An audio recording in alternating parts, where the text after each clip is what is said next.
In the Impact segment tonight, the hunt for James Foley's killers. The Justice Department says it's opened a criminal investigation into his beheading by ISIS terrorists. But should we be treating his vicious murder like a criminal act rather than the latest brutal attack in the war on terror?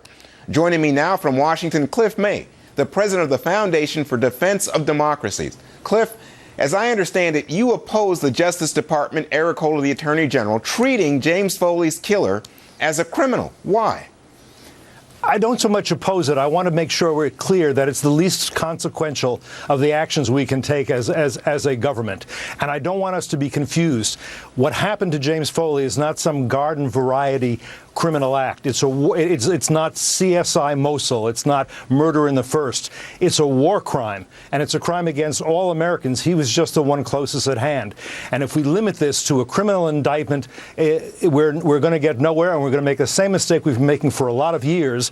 Mistake we made in 1993. We went after the perpetrators of the 1993 World Trade Center attack, but none of the organizations or regimes that were responsible for it. And 8 years later, we ended up with 9/11. But wait a second. You're saying limit, but nobody's talking about limit. It's not as if military action is off the table because we're taking criminal action, Cliff. So why would you say limit? What's wrong with taking action on two fronts?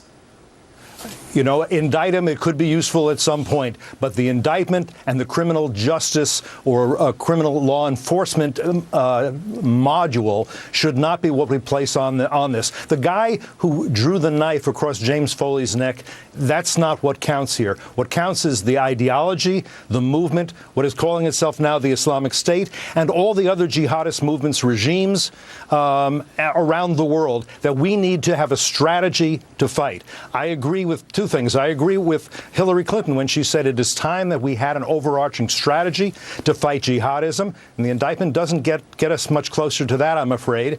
And I also believe that General Martin Dempsey, who's the chairman of the Joint Chiefs, is right when he says that eventually we will have to actually defeat the Islamic State, ISIS, and other groups like it, not just the Islamic State, but obviously al-Qaeda, the Taliban, Hezbollah, Hamas, and the Islamic Republic of Iran, which has essentially the same ideology, one intended to defeat the West, America, and its allies. All right, well, Cliff, let me come back at you here because, you know, this is a different kind of threat than, let's say, the threat posed by Nazis in World War II or the people who were flying the planes for the Japanese flying over Pearl Harbor. You wouldn't say, and I think you've noted this, you wouldn't go after the pilots in those suicide planes, kamikaze planes being flown by the Japanese. You went after the Japanese state. But this is a stateless group, ISIS. This is a stateless group, al-Qaeda.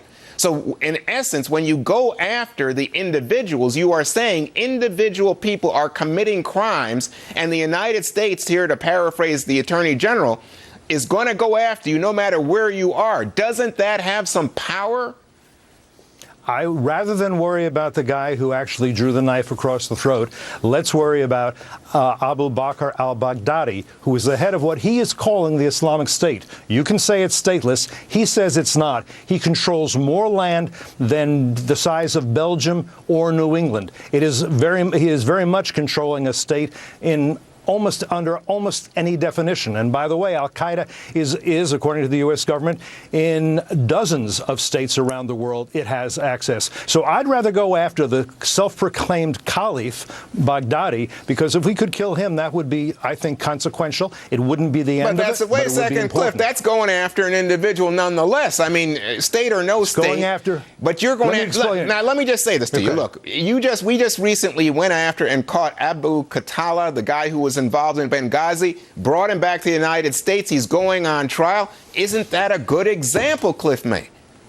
It's not enough because you're not going after the organizations they represent and they work for. You don't want to go after individuals. You want to go after organizations, movements, and in this case, what is calling itself the Islamic State, and it is calling itself that because it controls a vast amount of territory in what used to be the nations of Syria and Iraq, and which may never again be those nations. So we need to go, this needs to be fought as a war. We need a military paradigm, not a law enforcement paradigm, or at least law enforcement paradigm has to be subsidiary, has to be secondary to the military paradigm, which means we go after them militarily, go after them economically, go after them in a war of ideas, go after them diplomatically, use all our forces to defeat the jihadis wherever we find them in whatever shape they take.